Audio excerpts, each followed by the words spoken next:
Before that, may let's watch this. dagdag kami, kung sakali lang. Total, makatulong ito. Ibig sabihin, kung sumubra kami sa numero, taga-Davao kasi ito. At hindi naman namin mapigilan kung tumakbo. Dito, hindi ko naman hiyain. So, isasali ko lang rin baka, doktor ito.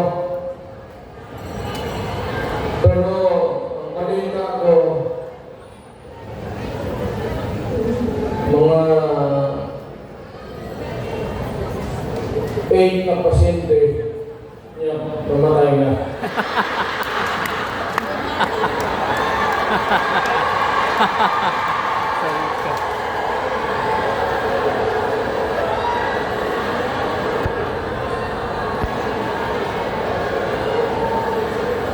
Either balik yung medicine na binigay niya o pinantay niya kasi ayaw umayan. Dr. Mata.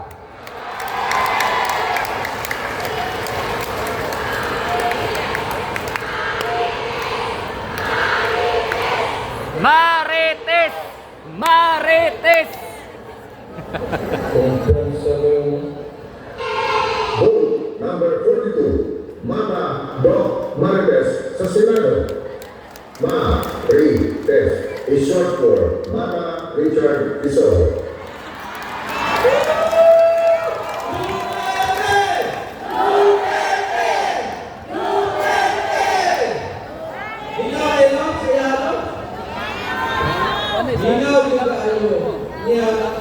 Happy kayo sa the way na pag-endorse ni Tatay Sora. Kaya kung mingon si Tatay sa kuwan, kani, bumarang ni, burutan ni, magtrabaho ni tayo. Sa ito pwede kayo musunod. Pero mingon na ni Tatay, wala na masintihan, namatay na. Sa ito pasunod mo, anak ni Tatay. Noon may ako, tesoro ako, pagkumangko na ko si Senator Bongo, tesoro ko siya. So ako, Richard Tesoro Mata, siya ang super tesoro ko. Ako hihiko po pediatrician na ungkol ni Tatay Digo. Okay. So kung magsakit-skiti, manawag na yun si Senator Bongo, wato ta dito, mag-check up ta. So nakita ko na skiti, alit na gamay, Anton Vida ko na siya. So anak kita kasunod kayo. Sa pagpaila-ila ako, dili ko nagdadabaw yun. No? Kahit kayo nagpasaya, kahit kayo. Dili ko nagpuyo sa Boulevard. No? So, diha, ako bang ilang yun, mabini. Diha may nagtubo. 1980s, silingan ako, gisunog ang balay. Dili pa mayor si Tatay Ato. Walang ilang nakahatap. So, gisunog ang balay. At tubangan sa among gate, mga igipusil. Bata pa ko. Imagine mo ang kaguol ni anak. Lain na lugar na magpadakong bata ang Davao City sa una. O ang pinakagrabe na nahitabo, ang ako ang first cousin, gilugos, ipatay. First year college siya, Ateneo ni Davao. Anak, kagubot ang Davao City. Sa pagulba na gusto namin manghawa, ay siyempre biktima ang pamilya. Hantod ni Amon si Tatay Digong. Di na ko na i-explain. Kabalong taon sa'yo nahitabo, namingaw ang Davao City. Pati insurgency, giayo niya, hindi na ito magbaktas na di ba mabuol.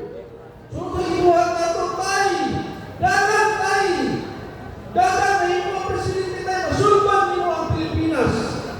Pero muna kung sa kitubang niya, bukbot ninyo, pagkahuman na naprisohon ako. Kapalungin siya. Kapalungin siya. Pero iyan din ang ibuhat niya kung alam sa tibuok Pilipinas. Maski kabalo siya. Palapakan sa nato, sakay! Kabalo siya sa tanan. Na ako sa Hong Kong, ani, nag-ingon siya na ay daw pick up niya, ingon niya, so what?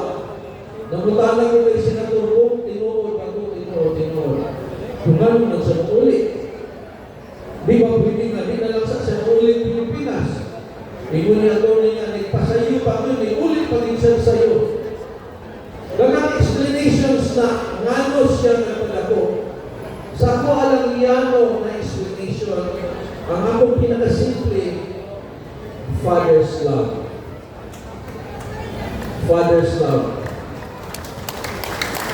Ako pa rin i-explain. Of course, lahat ang tanang ni tatay. Lahat ang tanang ni tatay. Pero pinaka-love din niya si Bibi Sara. Kabalo siya kung sa plano ang gobyerno ha.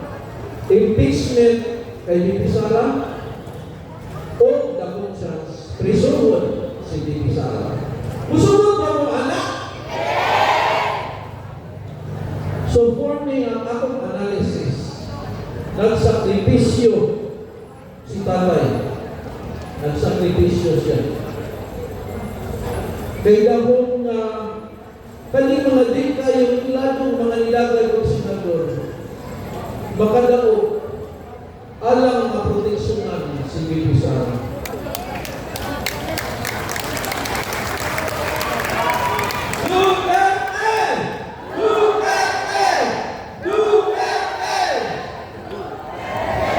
Pero dili na yun na kay Bibi Sara para na sa tuang tanan. Kaya kung mawala si Bibi Sara, wala tayong presidente sa 2028. Anangin kabuhat. So kung mingon si tatay ka naman, yung napulo ang mutaran, punta ni balihong ang napulo yun. So pili ba ang inyong sabi ng Duterte?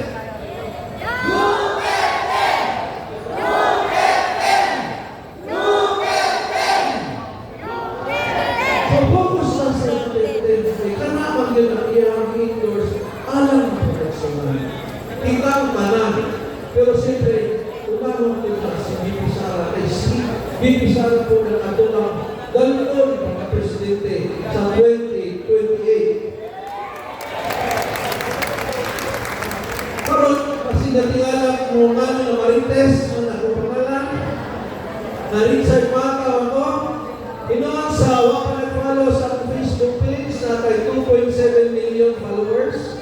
So, Dr. Richard and Erika Mata, palihong i-follow. Then, kay Doc Marites, yung kaya ka dito, Doc Marites, updated na ng kanan dito, kung mag-follow mo. Pati politics, ako sige kong comment sa politics, pato na hinuon ko sa House of Representatives para dito sa mga trangko na kita big news daw. So, niato na ko suna, ato na ko Karo Martes. Karon kumingon sila sa kuwan, kung di ka mag-apologize, i-detain ka na mo. Amin ko, Your Honor, ready na ko, nalangin ako sa pumisis.